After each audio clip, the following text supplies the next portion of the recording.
officially a very warm welcome on behalf of UN Women and the European Commission and We Empower Asia to our official launch event today on the second 2021 Asia-Pacific WEPs Awards.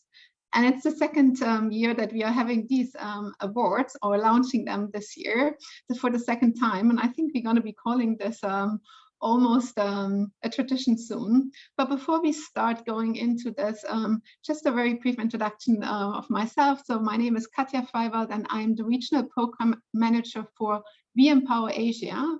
And for the ones that have been joining us for last year's WEPs Awards, or also throughout the year on several of the events or trainings or exchanges that we organize through We Empower Asia, you will be very well aware that we are not starting a meeting without knowing who actually is in the room and who is joining us and from where you are joining us.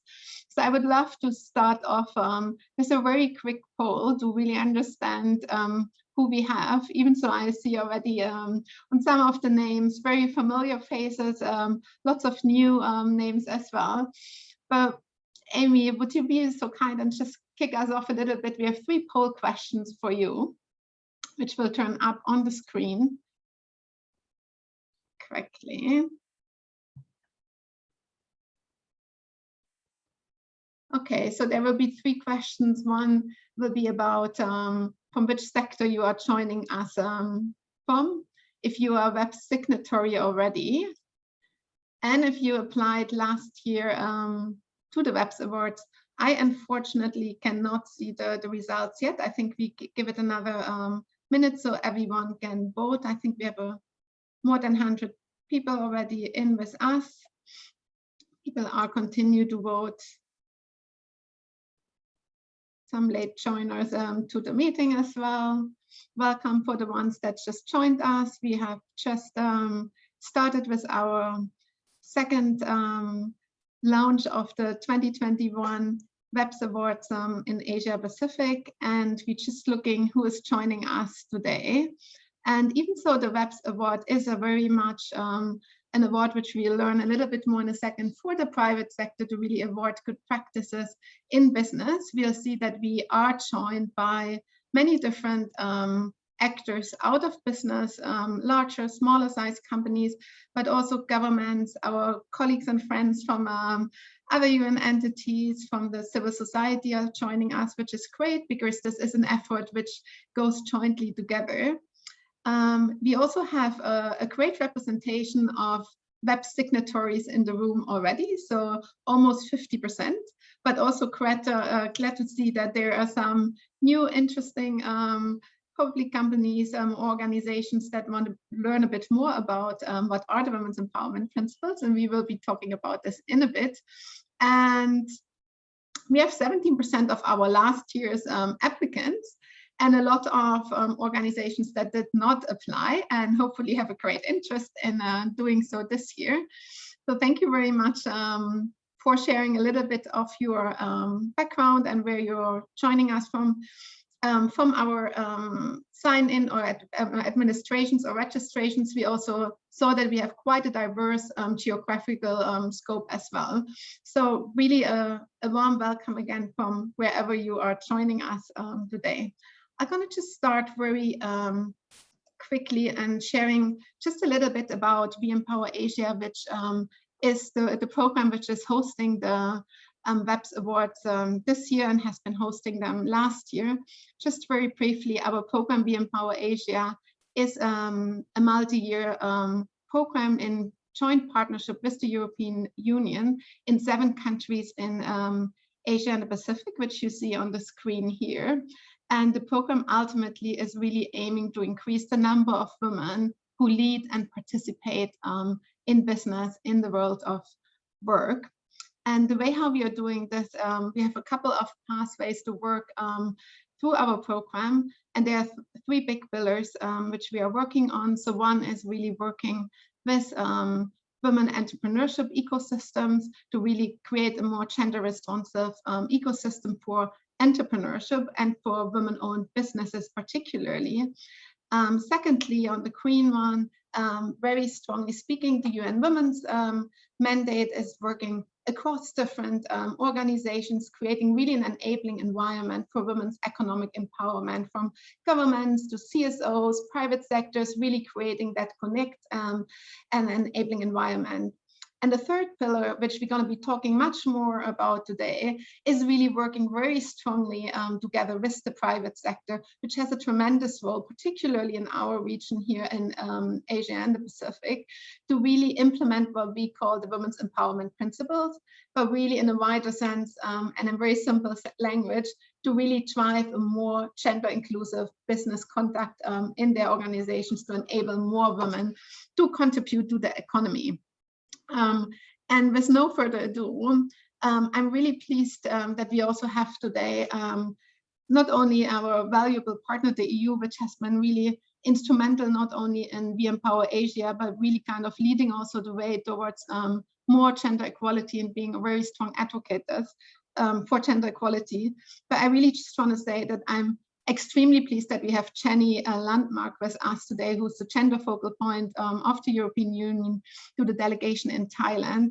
And Jenny has been a very strong advocate for gender equality. So I'm really, really glad, Jenny, that we have you here today and bringing the voice from the EU and giving and sharing some opening remarks with us. Over to you, Jenny.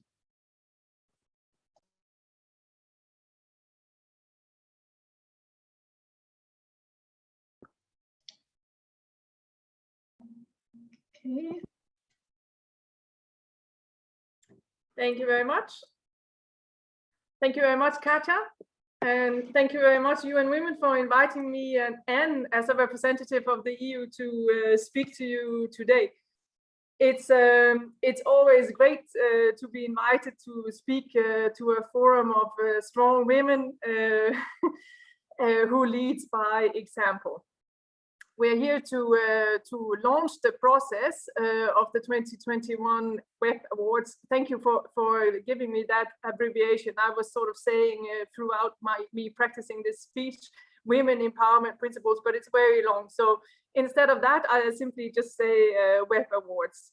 I think last year's awards, as you say, it's a beginning of a tradition almost, were tremendously successful in mobilizing the private sector and in raising awareness of women's empowerment principles throughout the region, showcasing a lot of best practices and workplace policies that are already being implemented quite successfully, yet perhaps maybe still incrementally in many businesses and countries across the region.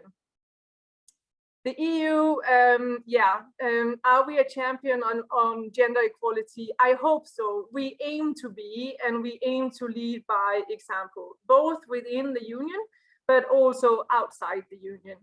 I think we can see this commitment very clearly through the fact that we have just published or launched our third gender action plan, which makes gender equality a key priority in all of our projects funded throughout the world. I think one of the more ambitious targets in this gender action plan of the EU is that 85% of all funding from the EU in the future will have to be marked as significantly gender, let's say, targeted. And that means that a significant objective in any, or a specific objective in any project that we fund in the future will have to relate to gender in one way or the other. I think also that We Empower Asia is a great example of a partnership initiative between the EU and UN Women. We have several projects together, and this one is one that we are particularly proud of. We are also very happy to have this collaboration with a number of different local and international partners across the region.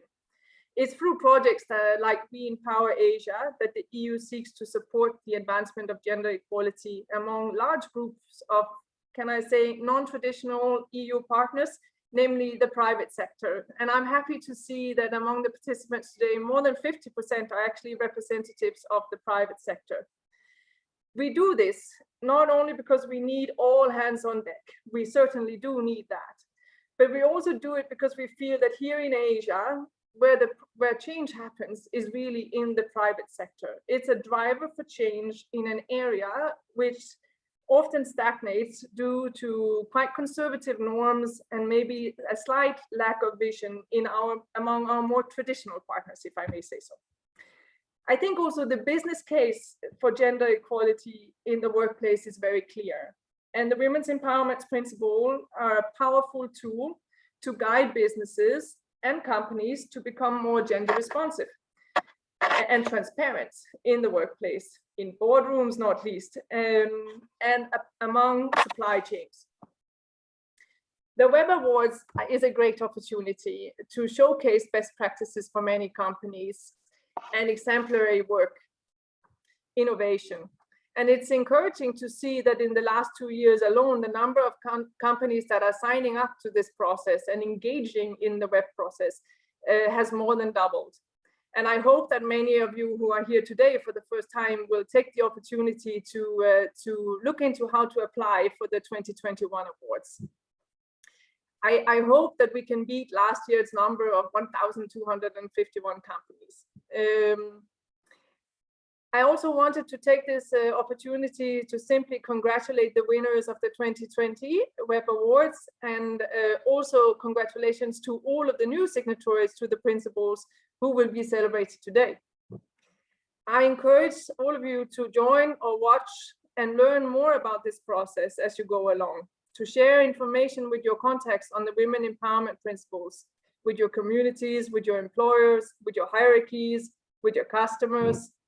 Or if you are, of course, a business with outstanding practices, you should apply.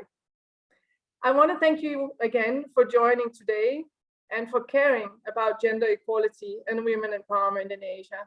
I hope you have a successful event, and I look forward to joining you. Thank you. Perfect. Thank you very much, Jenny, for these words. And you speak like a web expert already, so I don't need to talk too much about this anymore.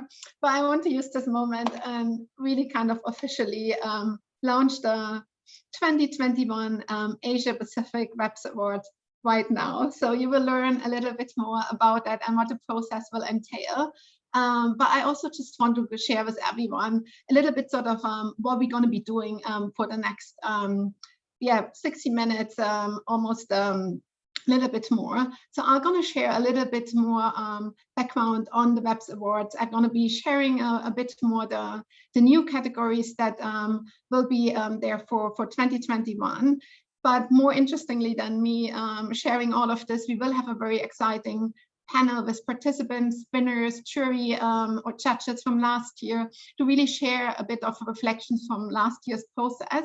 And we will also have, excitingly towards the end, the opportunity to really celebrate already. So you see, you and Roman likes to celebrate. We're going to be celebrating some new signatories that signed the web since the beginning of this year, and also through a very active campaign on International Women's Day. So we will have a bit of a celebration at the end of our meeting today. So please stay tuned. So as we say, the name says it all, the WEPs Awards is all about the women's empowerment principles and awarding companies that are implementing these 7 principles, or one of these 7 principles, or actions in the areas of these 7 principles, which you see here really reaching from in a very holistic perspective. And that's the visual I always like to use to explain, and really thinking about the business in a value chain, and really looking on how to embracing a gender lens from the leadership level over the workplace, into the marketplace, the supply chains, the distribution places, but then also deeper going into the communities where the companies are operating in. And lastly, but not least, really looking on how to measure and report impact that businesses are creating.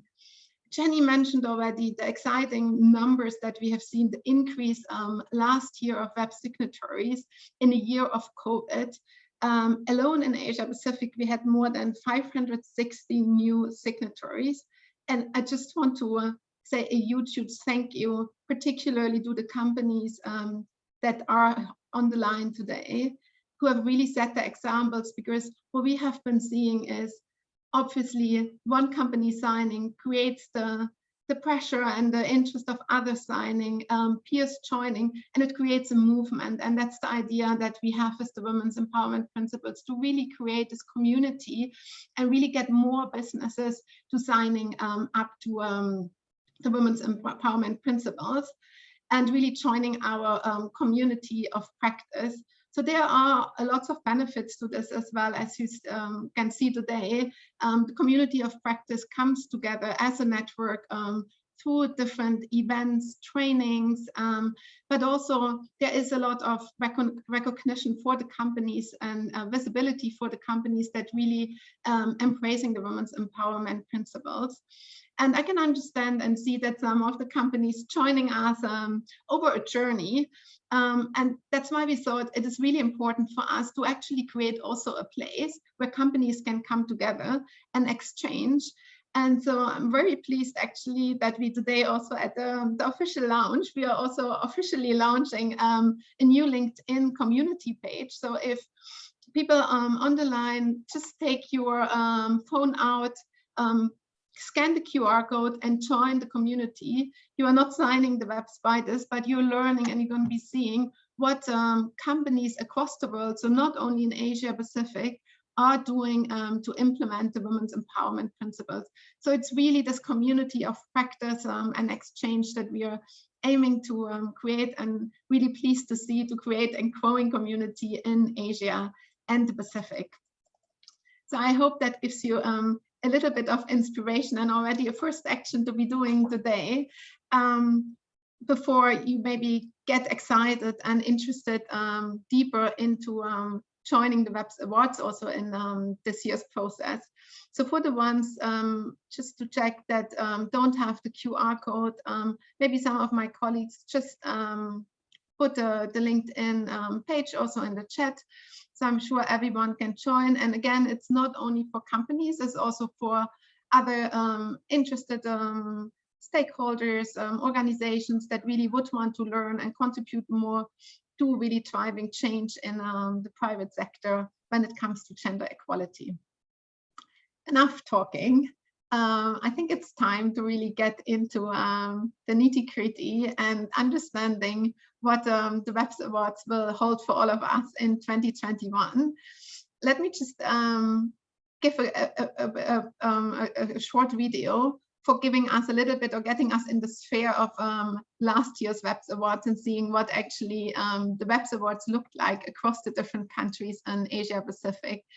So if my colleagues are able to get the technology going, we're going to just watch a little video before we move on.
Wow, and you think the Oscars are something special. So I think we had a lot of great joy last year in the different countries to organize the WEPs Awards. And I have to say, I just want, again, you're going to be hearing a lot of thank yous, but especially last year, I don't know if people recall that, but particularly at the regional ceremony, but also in some of our local organized ceremonies.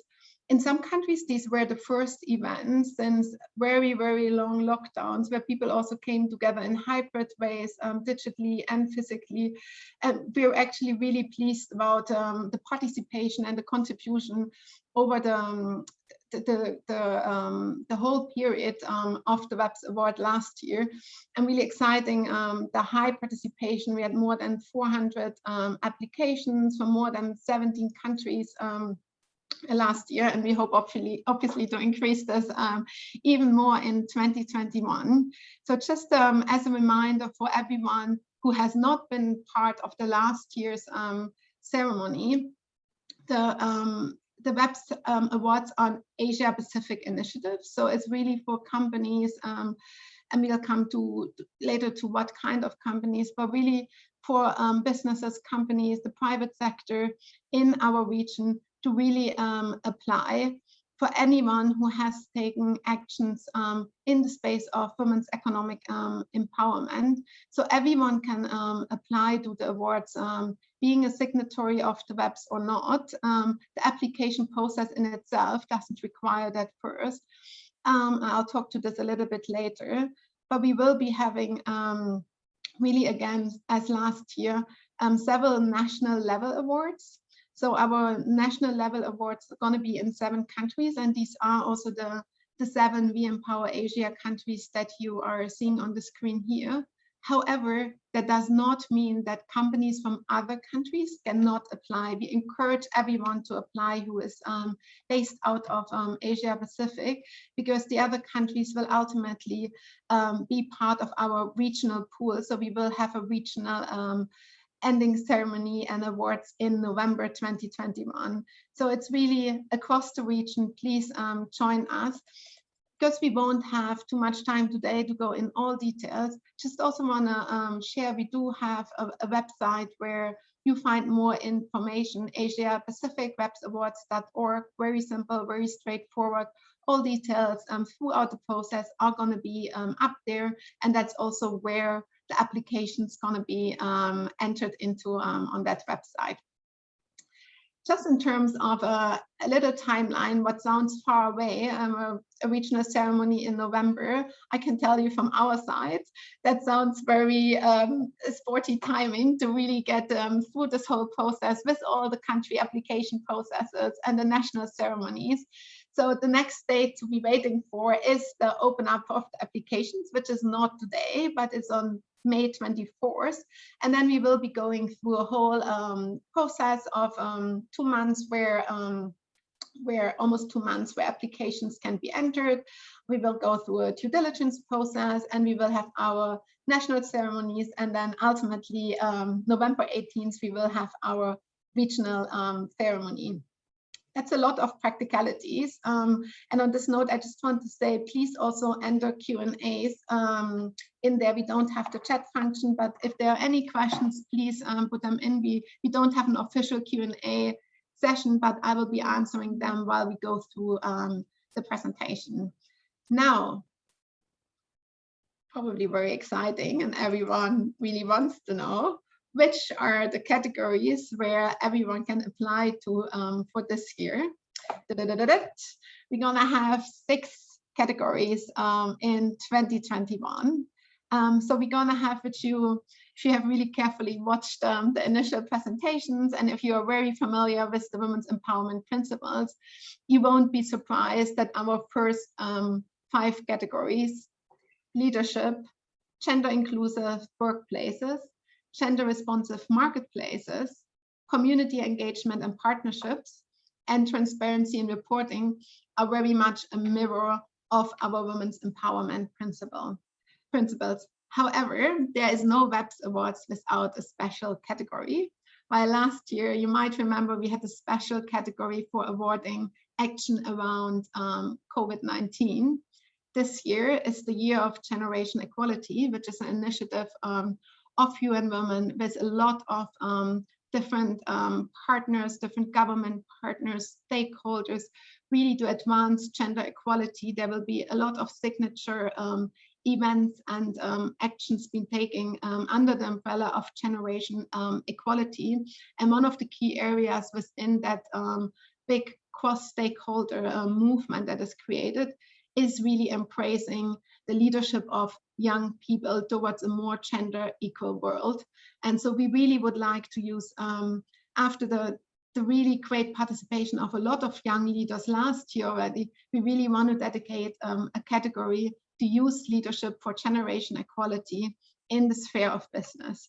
So that is going to be our special category for 2021, next to the 5 categories that are really kind of very strong linked to the women's empowerment principles.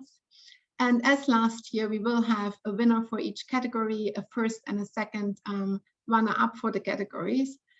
But we will have a different way of also awarding companies that are in the small and medium-sized space, so not the larger multinational corporate. Because what we have seen last year, and that's a learning that we have embraced, there's a lot of innovative, exciting, and good action of young enterprises, smaller enterprises that really are leading edge. However, sometimes it's very difficult for these smaller enterprises to have all of the documentation and plan in place, all of the policies, etc.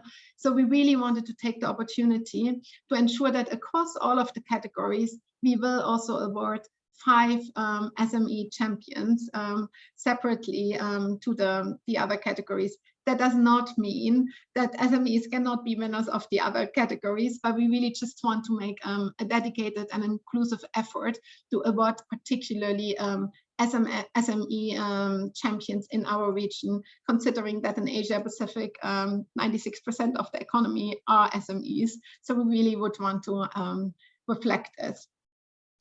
So moving forward, I can go very quickly through maybe the different categories for you to just see. I'm not going to read out everything and go in detail. This will be all available also on the website, but just very quickly a run through. So leadership is what it says, is really awarding individuals for their tremendous leadership in their organizations to advance gender equality. Category 2, gender inclusive workplaces, is all about really working around creating what the name says, more gender inclusive workplaces, including equal pay, including workplace safety, including promoting career development, etc. So very strong workplace focus on this category. The third category, gender inclusive marketplace, which is all around looking really deeper into your value chains. It's all about, for example, gender responsive procurement, supply chains, gender responsive marketing work, which we have been seeing last year coming quite a bit, entrepreneurship work in your supply chains. So it's really much more at the deeper supply chains that we are looking into this. The fourth category, which is around community engagement and partnerships, is really awarding companies around their partnerships, very often their social responsibility efforts in partnership with different NGOs or international organizations, but also advocacy platforms, initiatives to really drive forward gender equality in a certain industry. So this could be working with industry associations, for example. So that is really much more that community and partnerships and engagement for transformational change. And the last category of the classical, the traditional ones, is transparency and reporting. This was not a category last year, so that is also new in our set, but we really have seen more and more the importance of accountability and transparency, and really want to award companies that are actually really driving their reporting forward and really officially and transparently share their progress made. So these are the 5 big categories. And then our special category, as I explained already a little bit in the beginning, much more our youth leadership for generation equality, and really looking to award individuals through their businesses or organizations that they are leading. And we're going to be hearing in some of the panel discussions later some examples around really dedicated youth leadership. So these are this year's categories. To just round it up before, I know everyone is probably more interested in hearing from our participants and speakers in the panel in a second, but just very quickly for everyone to recall us, the Women's Empowerment Principles are a framework for private sector. So who should be applying is obviously any private sector organization, any company which is based and has their organization registered in Asia and the Pacific. We really encourage, as we've said, micro entrepreneurs, smaller entrepreneurs, multinationals, social enterprises, industry association to apply. And we are also encouraging, obviously, all nationalities, everyone applying for also the individual leadership awards, men, women, any gender. So this is not an award for women and for women-led organizations. This is an award for companies and organizations demonstrating leadership in the space of gender equality. And as I said already, we do not require to start a process. You don't have to be a web signatory. However, if you will be shortlisted to sort of the national winners or the regional winners even, there will be a process in place to obviously show your commitment as a web signatory. But if you are shortlisted, then you have a lot of action ongoing to be definitely a web signatory. So this is, sorry, very quickly really run through what the WEPs Awards are and what we're going to be awarding this year. I see there have been a couple of questions which my colleagues answered already. That's great. Amy, shall I just quickly also go to some of the questions that we regularly get to make sure that we answer them already, but you will find them also on the website. So one of the, maybe we have time, I think, for 2 more questions to go through. One is, what is the application and judging process gonna look like? And I think you have been seeing already the time frame, how that's gonna be working. So I think we're gonna be sticking to that time frame. There will be different parts to the application which will be explained on the website itself on an application form. So we will have a very general part where we gather your information as a company, very standard data, but then also looking a little bit more in terms of what kind of policies that you have already in place. And then the biggest part of the application form will be really looking into examples on different categories that you are applying for. Just going to say this also, there will be a chance for applying to 2 categories. So as last year, we didn't change this at all. So that's going to continue like this. Just maybe a quick sense on it might be very scary when you hear sort of all the documentations and policies, etc. It will be very intuitive, the application form, but also we know that some organizations might not have all things in place, particularly the smaller ones. And as we've said, we will be looking at this in an individual way as well. So I hope that gives a little bit more clarity on the process. I think one more other question that we frequently get is, can I apply if I not implemented gender equality initiatives in all areas of the WEPs? Clear answer, yes. We know the WEPs are a journey, and there are very few, if not none of the companies out there that has really progressed on all areas. It's a journey, and it's absolutely not about having everything in place. It's about really awarding particular examples, particular practices through the awards. And we are also not awarding the companies themselves as being gender inclusive companies. We are awarding the initiatives that the companies are applying for. And I think a last question, which was, I think, a very top question last year as well. Can my company apply as a regional office? So what we've been seeing, interestingly, and it's actually great to see, how do the WEPs signatory process works and how does this work in an organization? Very often the headquarters are signing, and then over time it comes into the regions and then into the country offices. Just a great example, and we will have the ceremony at the end on really welcoming new signatories. But one of the recent signatories is insurance company Prudential, who signed as a regional office. But then what we now see is multiple of their country offices also sign. And that is actually great because the implementation does not happen necessarily only in the headquarters or the regional office. It happens on the ground. So to answer this question, yes, please apply as a regional office indicated, but also your country office themselves can apply for more local initiatives as well. I think I'll keep this for now in terms of the most crucial Q&As we usually get. But please, there will be also more moments throughout the process that we have sessions around that. And if there is no further questions from the floor, I'm just looking at this. No, I think everything is answered from my colleagues. And with no further ado, I think it's much more interesting if you will be hearing a bit more practical from some of our participants from last year's process.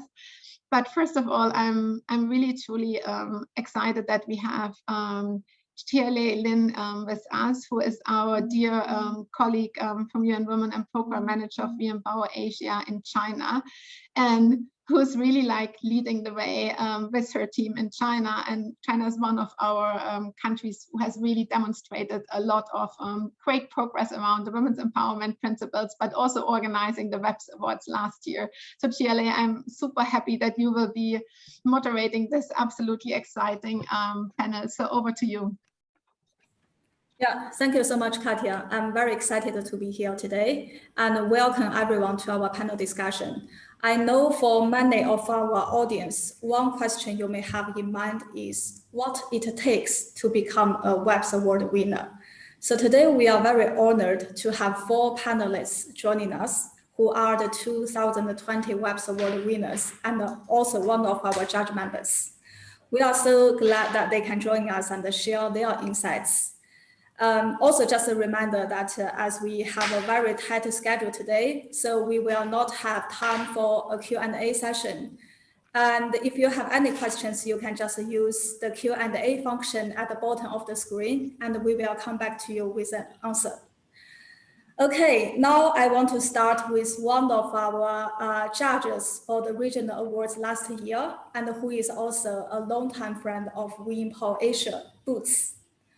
Boots is the chair of the Philippine Women's Economic Network and also the president of Mageo Consulting. So Boots, thanks again for joining us. So can you tell us a little bit about your background and also why you decided to participate as a judge in the WEPs Awards last year? And also, how do you see the WEPs and the WEPs Awards can play a role in raise awareness and also mobilize other companies to take action for gender equality? Yeah, over to you, Boots. Thank you, Chelai.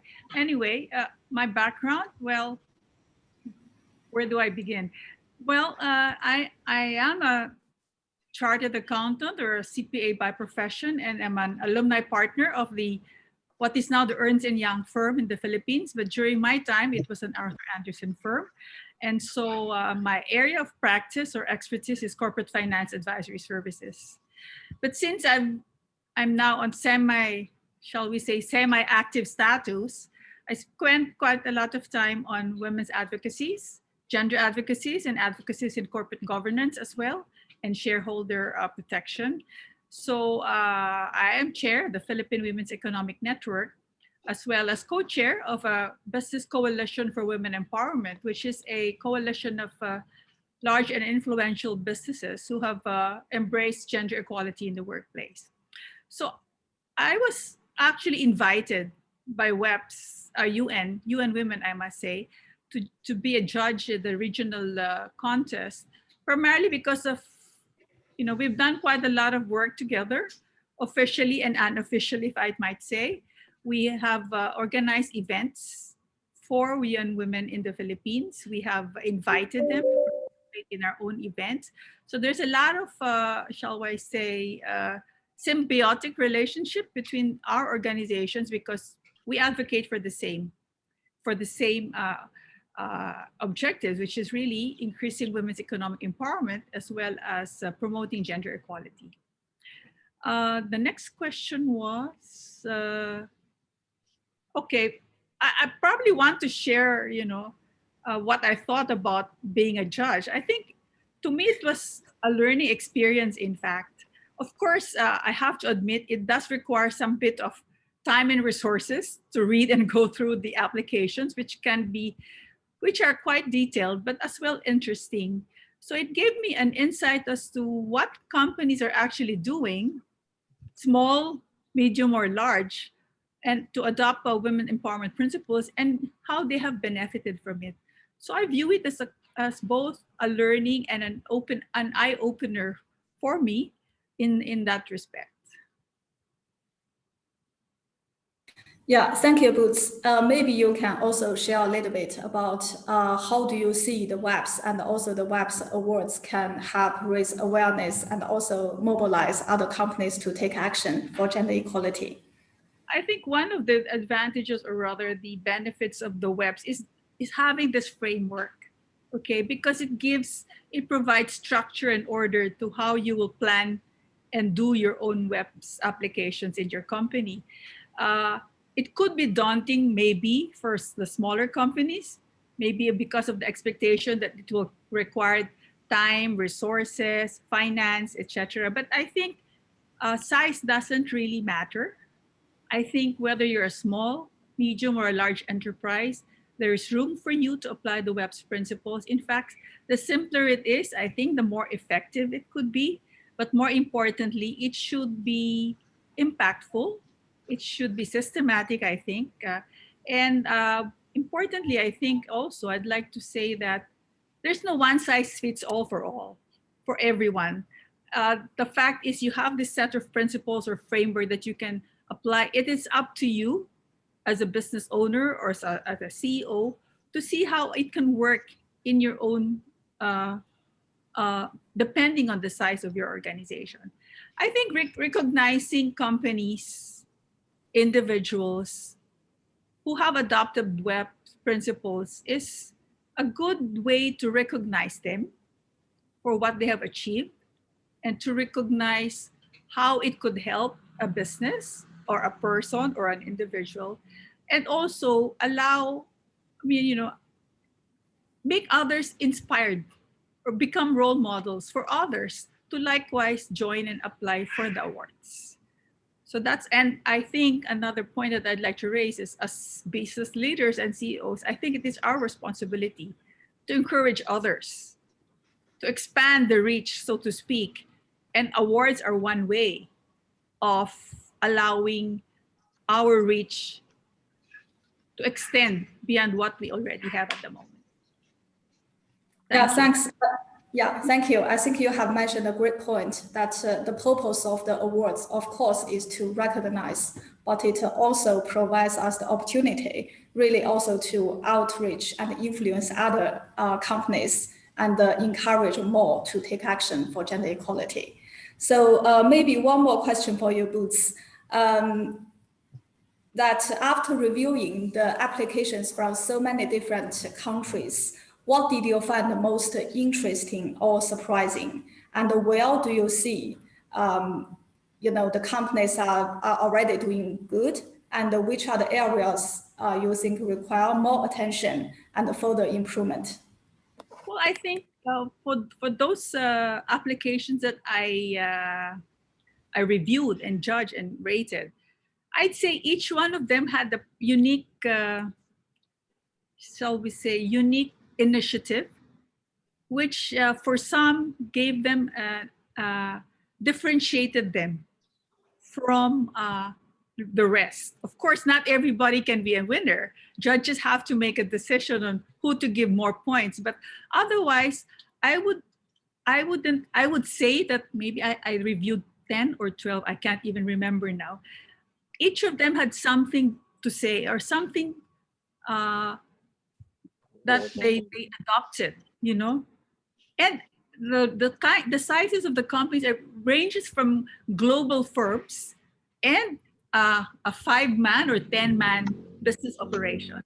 So I think I wouldn't say that I would say that each one of them had something to work on, but otherwise, majority of them, because they were already national winners to begin with, and they were going to the regional contest, had already been screened quite sufficiently to show that even if they did not come out to be the final winners, that they in fact had something already, which made them a winner even at the national level. So I'd say that in general, most of them had good applications of the WEPs principles already. Yeah, thank you so much, Boots, for your very insightful inputs. Now we would like to turn to the regional winner for leadership commitment, Professor Shahnaz. So who is the founder and the CEO of the IIX Global, and also a global leader of social impact and impact investing. Among her many achievements is the creation of the Women's Livelihood Bond, which is the world's first impact investing instrument focused on women to be listed on the stock exchange. So Professor Shahnaz, we know that although you won for leadership commitment, but your organization has also done a great job in drive wider change in the marketplace through the multi-stakeholder partnerships. And for this year, we just heard from Katya that the WEPs Award category for community will have a stronger partnership angle.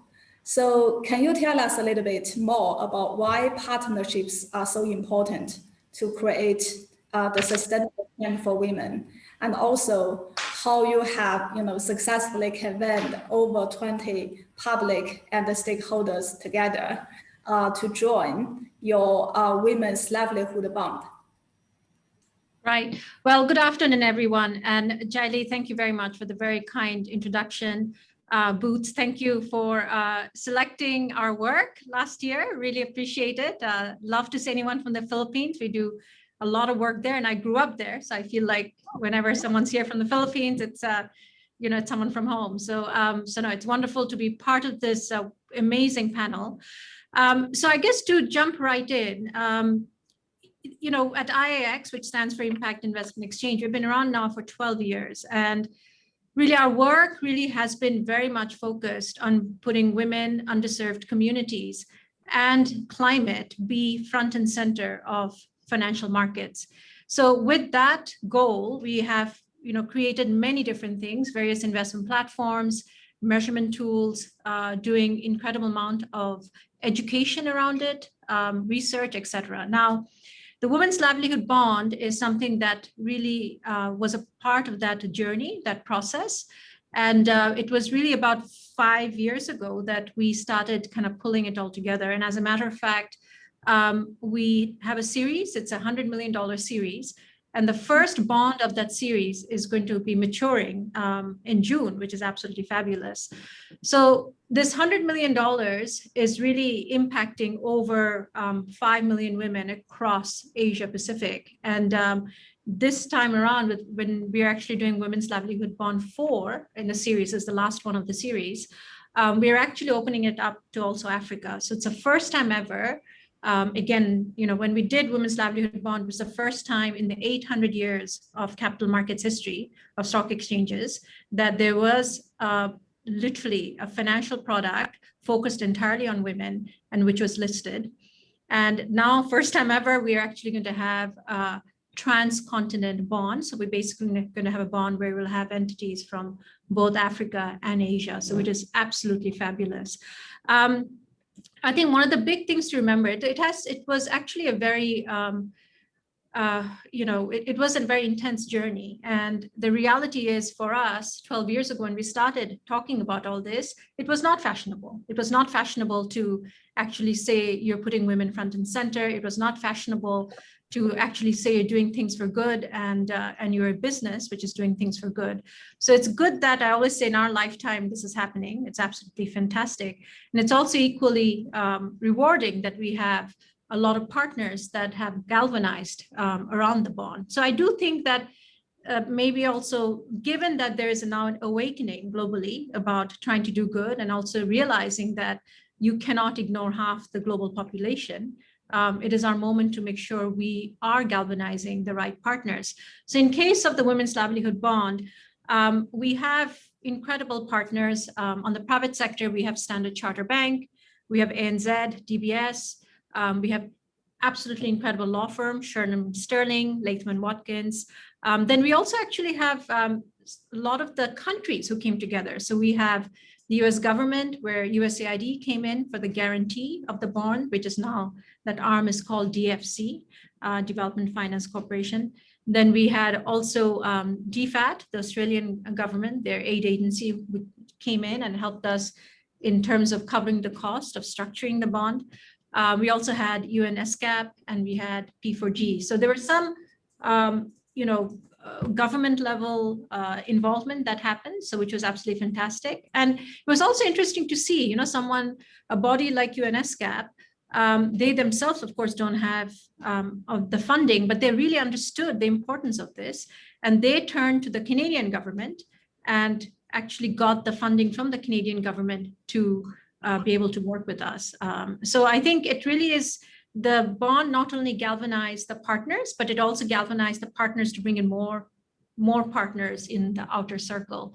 But I think it's worth mentioning, not all partnerships are really that equal. And I think the reality is, if you are going to have partners, and for anyone sort of thinking about it and listening, it's really important to actually have partners who are going to be committed.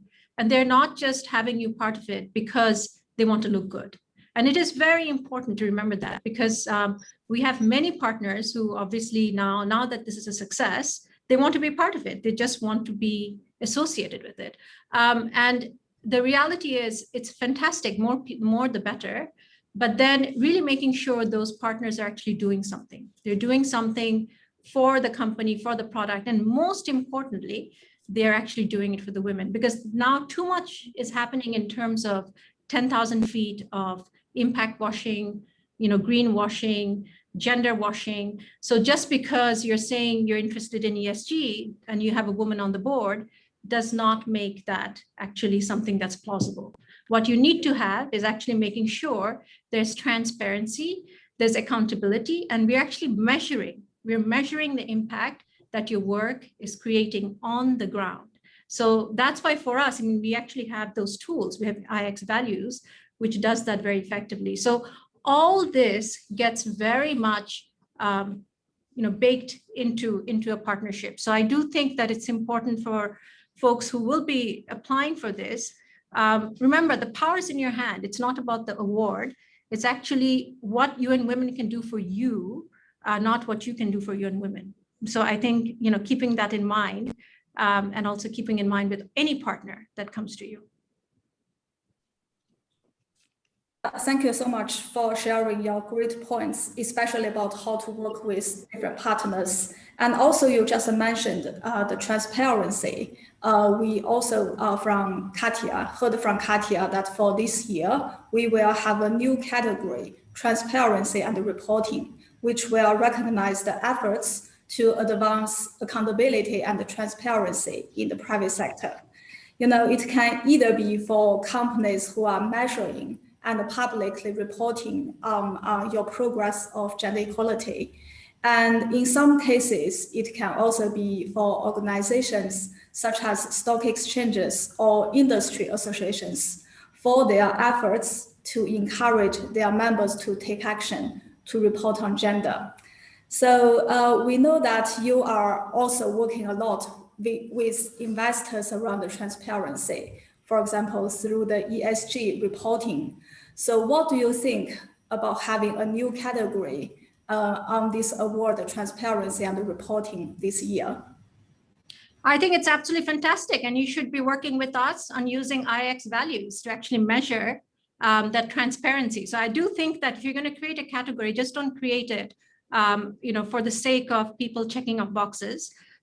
Make sure you're working with the right partners, and happy to work with you all in terms of actually seeing if people are applying for it, if they're actually making that impact that they're saying they're making.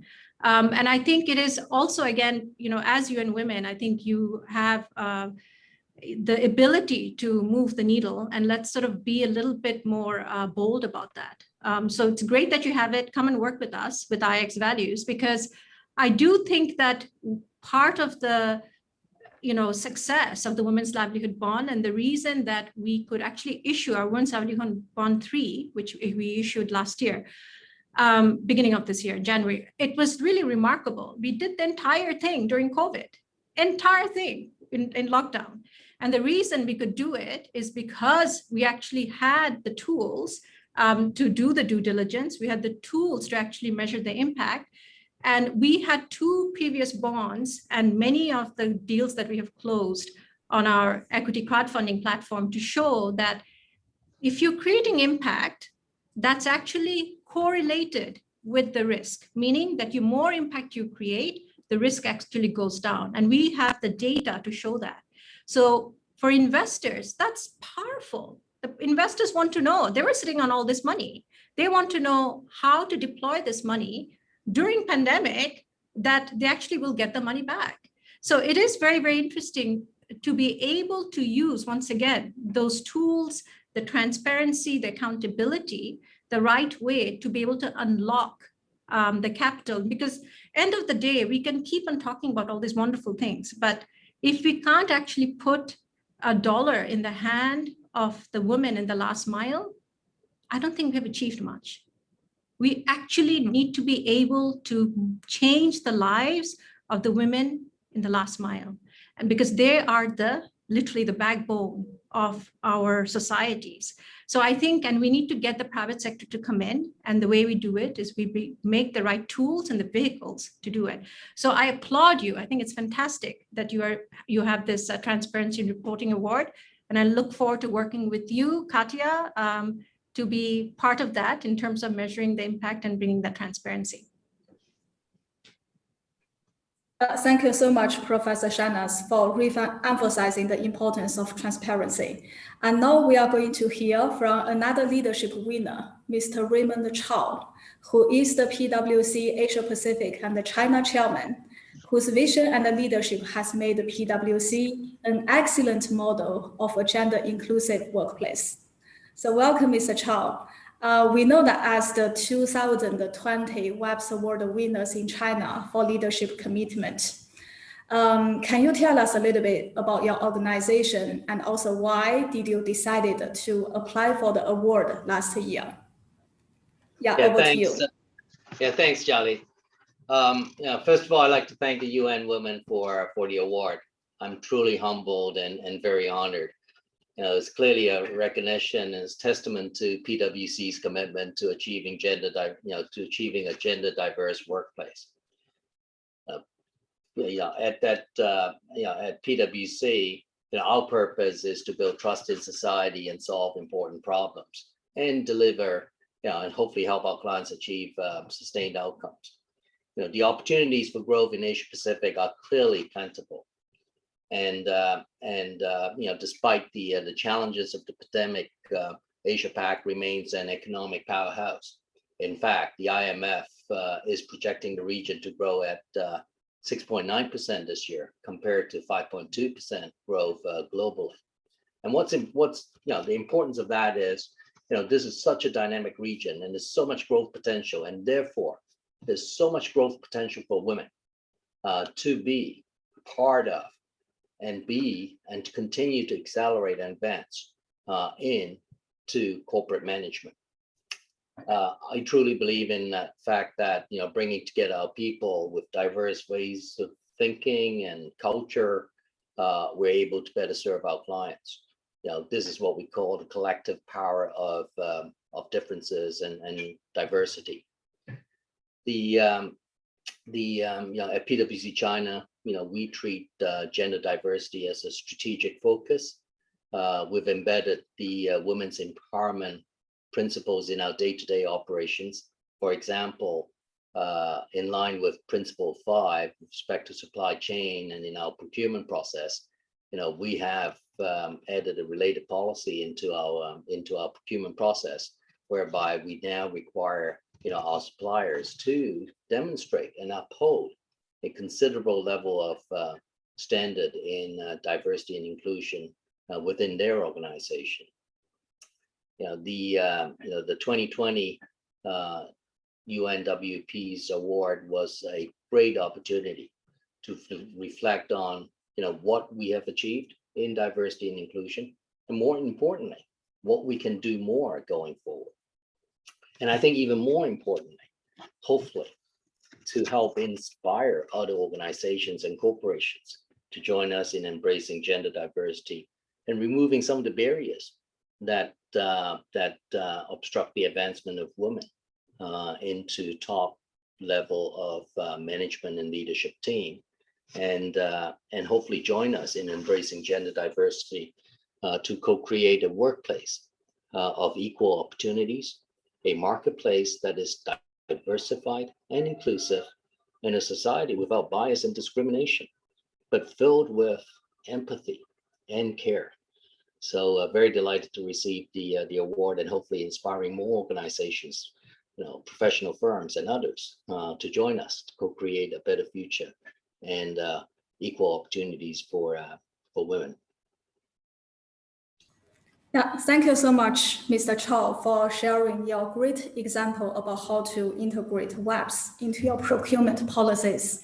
And we know that for last year, you won for the award leadership commitment, but actually you are doing a lot, as you mentioned, about promoting gender equality in workplace or in your marketplace. So yeah, do you have any other practices, especially about promoting gender equality in the workplace, to share with us? Sure. We've made significant progress in driving a more diverse and inclusive corporate culture in the past few years. Some of our achievements included, for example, I appointed a diversity and inclusion leader that reports directly to me. And in fact, it's not just one person. We've established a diversity and inclusion team in China. And the objective of obviously was to create, an inclusive environment for everyone at PwC. We have a WeFlex policy, which allows our people to work where and when they choose as part of what we call the Reimagine Life program at PwC. Now, one of the things that we do very focused on is we pay a lot of attention in our annual assessment to ensure all genders have equal opportunities for promotion and progression. And we monitor very closely the proportion of turnover rates of our female employees. And we do that on a quarterly basis to ensure no gender discrimination exists in my organization. One of the things that we're very proud of was a couple of years ago, we introduced a maternity and infant healthcare program that was launched a couple of years ago in mainland China.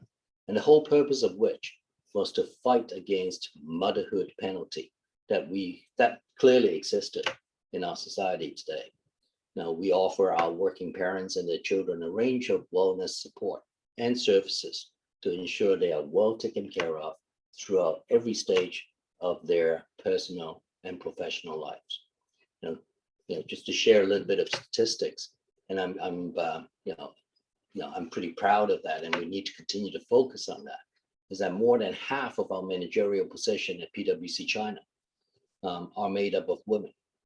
If you look at the, in 2020, last year, 55% of our new partner admissions in China are female.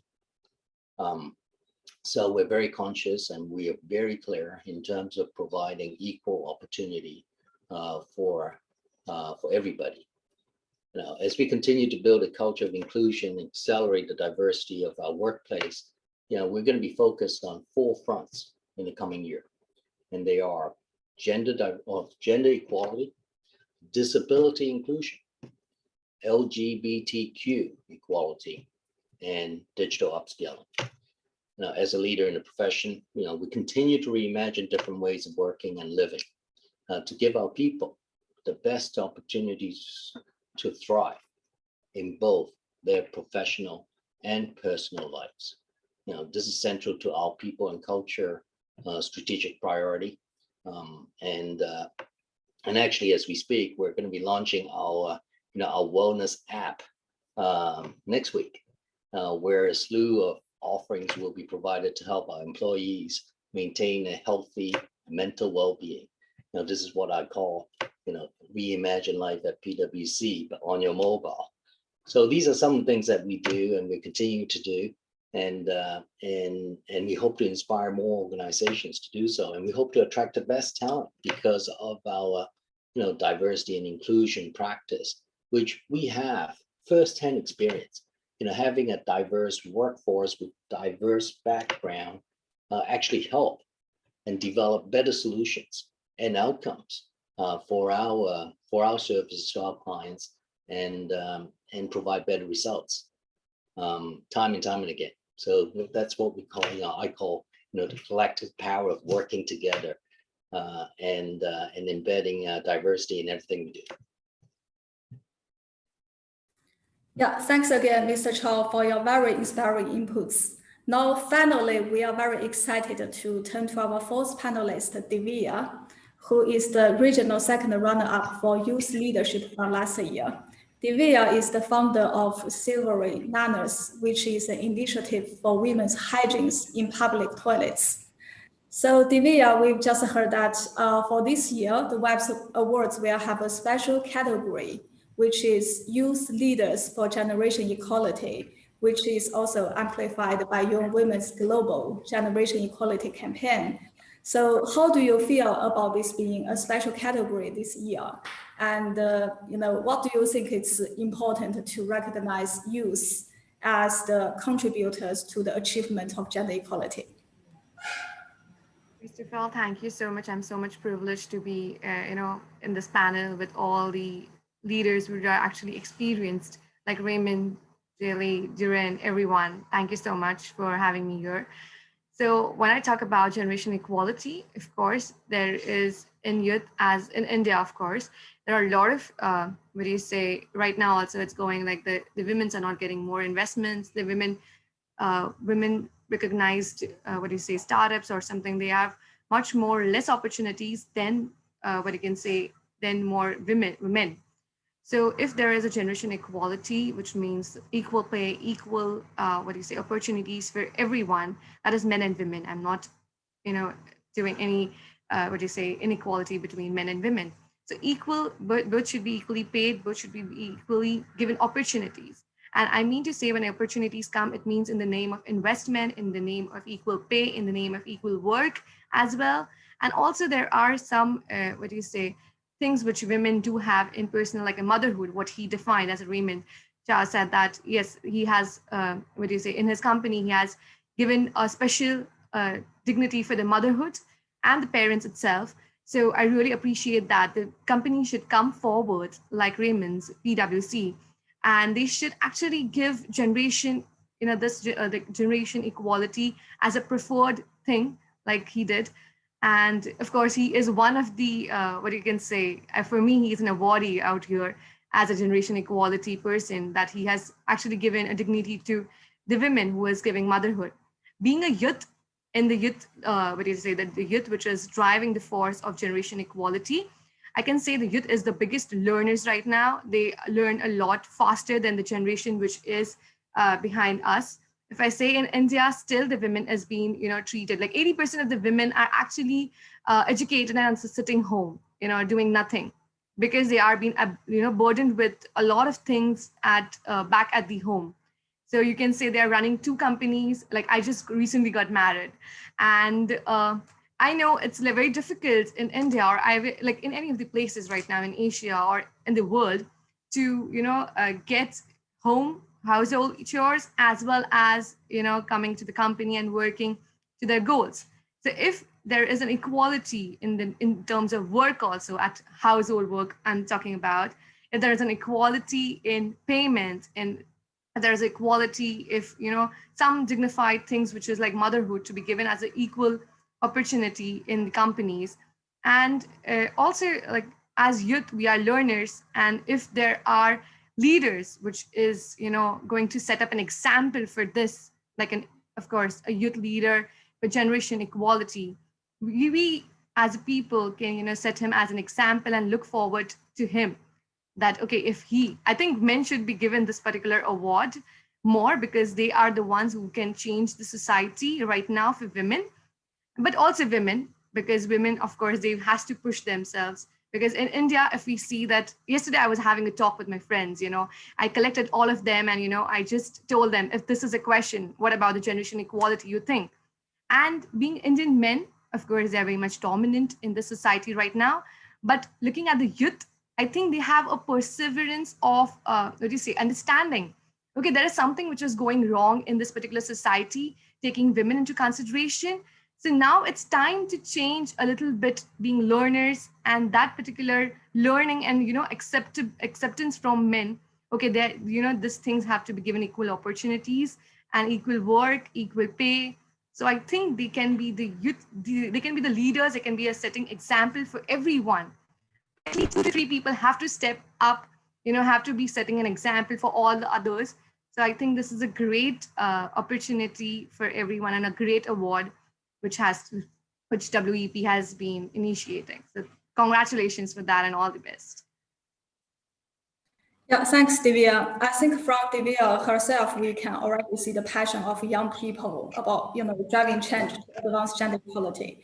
And our next question to you, that for this year, we will also award 3 SME champions, which is to highlight the importance of smaller sized enterprises to our economy, and also to recognize the innovative work many of them are doing.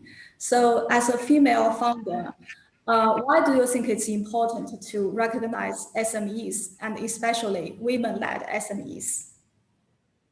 Okay, so being, of course, a women entrepreneur by myself, and I have started my startup 3 years back in 2019 as SilveryNanos, which is for women, by women, and to serve women for hygiene purposes, which is with my innovation. So I started with an innovation, which was like, I'm doing my PhD in microbiology, and I was a student when I started, and still a student right now, quite young. So when I started like a small enterprise, of course, we don't know, as youth, we really don't know the bigger world. So we have to start somewhere, and SME is something. So now I come under a category of SME. So the SME, they are more innovative. Of course, any innovation will start as an SME, and then it is going to become a larger enterprise. So if being a contribution of SMEs to the world economy or Asia-Pacific economy is going to be much larger, because there are a lot of youths, which you can consider right now, a working population in Asia is quite large. So when you talk about the youth, they all have a lot of innovations, and then they start with the SMEs. And in the SMEs, as youth leaders, we try to gain a team. So equal opportunities plus, quite because of the COVID times, people are losing a lot of employment. And SMEs are the ones who can grasp, people in their team and, become bigger. So the employment is one of the things which, I feel I also myself that I can employ as many as people I want, I can. So I think that is one of the biggest factor which is going to contribute to a lot of like 80% of the world economy. And coming back to the SMEs, which is to be awarded, I think the innovation, which is at a smaller level, you can change a lot of things. And being recognized right now at the initial level, and learning about WEP principles, what we are trying to achieve right now at this particular stage, at the SME stage, will grow much more stronger, as well as much more, a base, a significant base for all the companies, which when they will grow much more bigger. And that will be really helping with the WEP principles, with the SMEs founding the late foundation for the world economy, as well as the generation equality, which I was talking about. And thinking of this particular award category, I think that can also set an example for all the youth, because SMEs are being, most of the SMEs are being led by youth. There is no, boundaries, or there is no things which can stop you for getting, equal investments, equal opportunities, equal employees coming to your company. So I think that can be a great example setting up by the awards by WEPs. And yes, this is really going to be a great thing. Yeah, thanks again, Divya. So you give us a very good example that sometimes no matter the size of the company, you can, become the change maker and contribute to advanced gender equality. Now, many thanks again to all the 4 of our panelists for sharing your experience, insights, and also your great practices. Before we finish, I want to ask each one of you one final question. So can you very briefly, let's say in 1 minute, let us know why would you encourage other companies to apply for the WEPs Awards this year? And also what advice would you give to our potential applicants? Yeah. So who wants to start? Well, maybe since... Yeah, please, Mr. Chao. Well, thank you. Just very quickly, I guess, the importance of ESG today has never been more important than today. And obviously diversity and gender diversity is a major part of the S part of ESG, and is no longer an option. It's just no longer an option, and is no longer about, a company doing some things for the purpose of creating the right optics. We've got to be real in terms of what we do and put our hearts into it. And I really want, and I think hopefully, through UN Women, through the awards, through everything that everyone is doing. And I particularly like what Divya was just saying from a younger generation and the importance of SMEs, just not big organizations, but everybody. And the importance of co-creating the future for everybody, where we have a society that's equal. There's no biases and no discrimination, but filled with, empathy and care is what we want to create the society to be going forward. And it's going to create prosperity for everybody in every country. Thank you so much for the great point, especially the part, it's no longer option, but it's something we must do. Yeah, please go ahead. Yeah, I'd like to say that, with what has happened to women and to the global economy in the past year and even up to now, I think this is really the time to pause, to recalibrate, and to re-strategize. And I think the world is now diverse, it's inclusive, and women will play a very important role in reshaping the economy. So I think this is the time for us to make a commitment, that we will practice gender-friendly policies, that we will adopt diversity and inclusion policies in our business organizations. So I encourage everyone to be part of this movement and to play a role in contributing to achieving our objectives. Thanks a if lot. I may? Yeah, please. Yeah.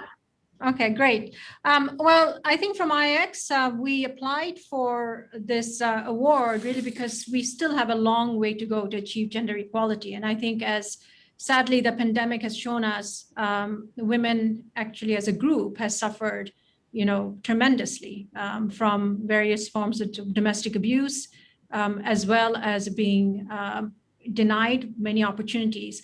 So it's not the acceptance from men that we need. So Divya, just one word to the youth. What we need as women is actually equal opportunity. And it's not for the men to give, because it is for us to actually make sure we are being treated as a part of humanity.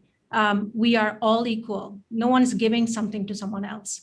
And I think it's very important for us to really acknowledge that we really do have deep-rooted systemic injustices that continue to grow and continue to have women at the bottom of any society. And the only way that difference is going to happen is if we actually give the power of finance, the power of actual economic freedom to these women and women across the globe. So for us, it's very, very important as a group. We understand that we as a group represent that $28 trillion of the global economy loss that is happening because women are not a part of the financial markets. So this award is important in terms of actually us acknowledging that, in us actually saying we actually will take this opportunity to let the world know that we can do this and we want to have women as a part of the financial system. And again, Boots, you're absolutely right. I think the pandemic has made this even more of an emergency. So please do apply, please use your defiance, use your optimism in terms of actually making a change. Yeah, many thanks to both Boots and Professor Shahnaz for your great points. So it's your turn, Divya. Yes. So being, of course, in a body from last year, I have seen the differences, what has come to me. Being taken as an example in India, of course, being a youth leader, as well as a women empowered person in India, leading an SME. So looking forward, like there are a lot of people who are looking, as youth as the upcoming innovation, upcoming enterprises, or the unicorns, which is coming right now from the technologies and everything. So being women right now, the social, I would say 3 points that now there are a lot of things, which is a lot of opportunities which online platforms or social media platforms have come to us. Plus the second thing, being women, I have seen 80% of the people who have studied, who are doctors, who are CAs or engineers, are sitting at home, being women, just because they feel that there is, a lot of household, like in India, I'm specifically defining that there are a lot of household opportunities and they cannot handle 2 companies together. And in their particular thing, we have to become, what you can say, a little bit ahead of to the society that, okay, we have to do this. And I will, of course, there has to be someone who is going to do that particular thing in the house. And then I'm going to be a frontline warrior, being as a woman. And there has to be an equal opportunity. And there is an equal opportunity, which WEP is giving right now to all women right now in Asia-Pacific, as well as out of the world, countries who can apply. And this is an opportunity where they can apply and they can prove themselves. And there is a visibility given by the WEPs to all the women, which can be glorified, and the back people who are, trying to pull up their legs and everything, and they can, this can be an answer to them. So I feel that every innovation or every person who is sitting at home right now, or 80% of the women who is watching here, who has not been, coming as an entrepreneur or as, starting their, just wasting their study somewhere in the house, I would say then that just apply it once and start, just run into the sea, you learn swimming.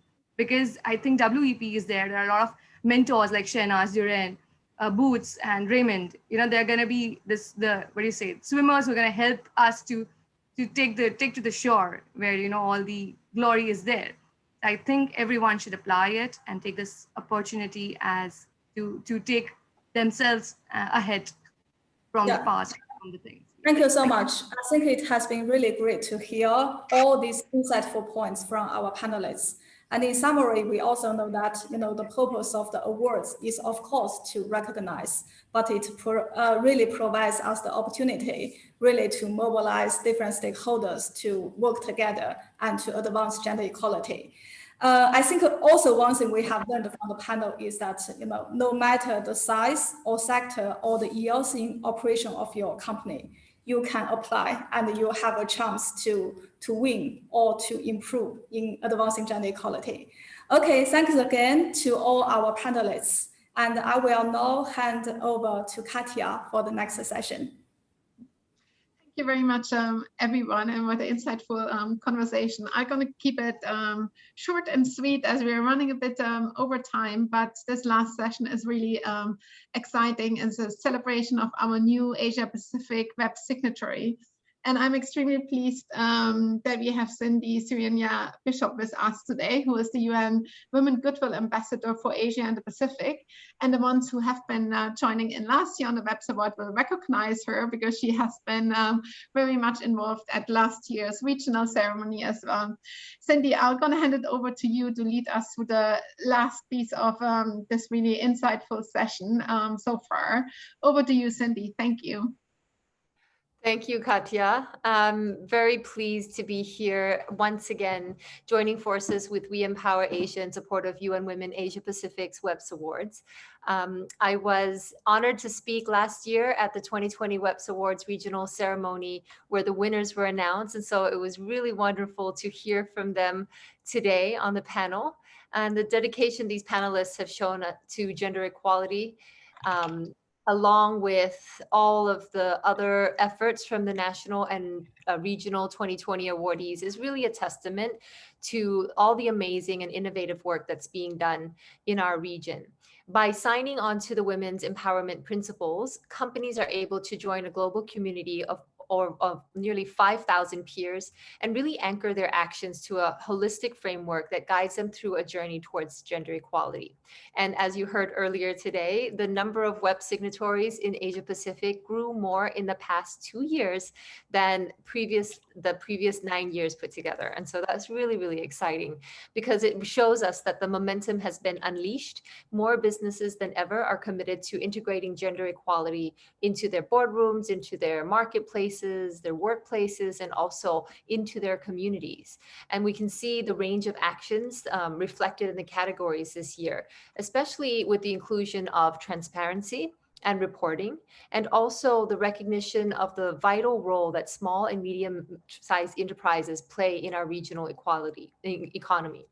I'm also particularly thrilled of this year's awards that they has a special category, and that is Youth Leadership for Generation Equality, which is something I'm very, very passionate about.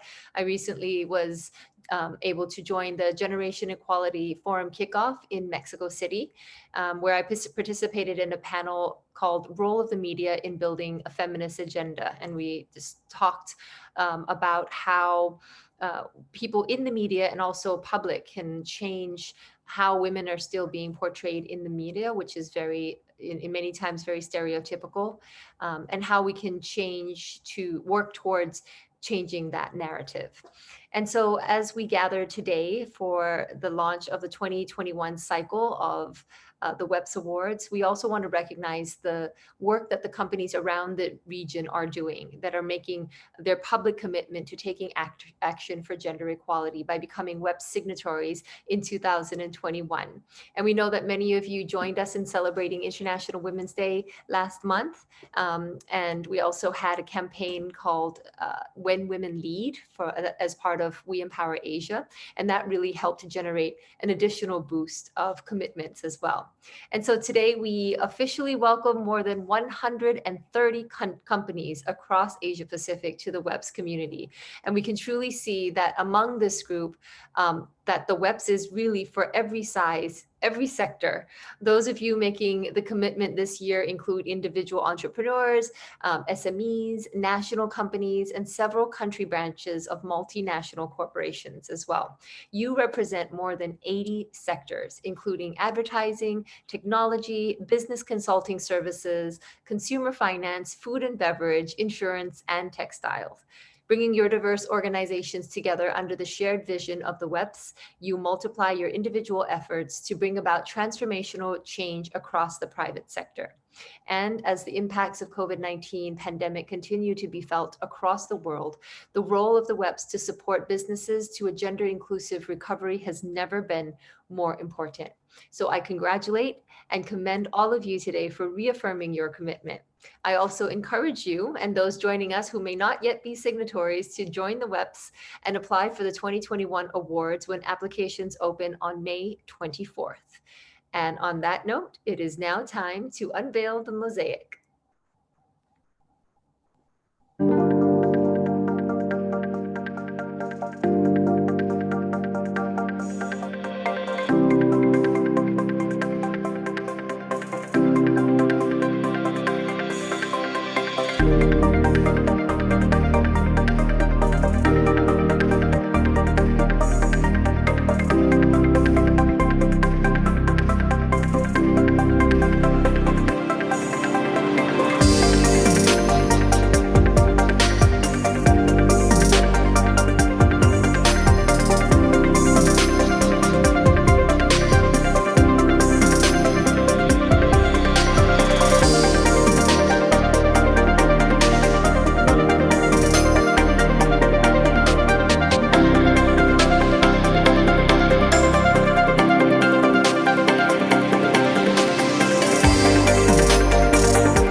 very much, Cindy, and thank you very much to all of the companies. And again, a very warm congratulations from the WEPs team for your new signatory. And hopefully these commitments are really having a ripple effect and really encouraging more companies in the region. And all of the new signatories, please join us in the WEPs Awards 2021.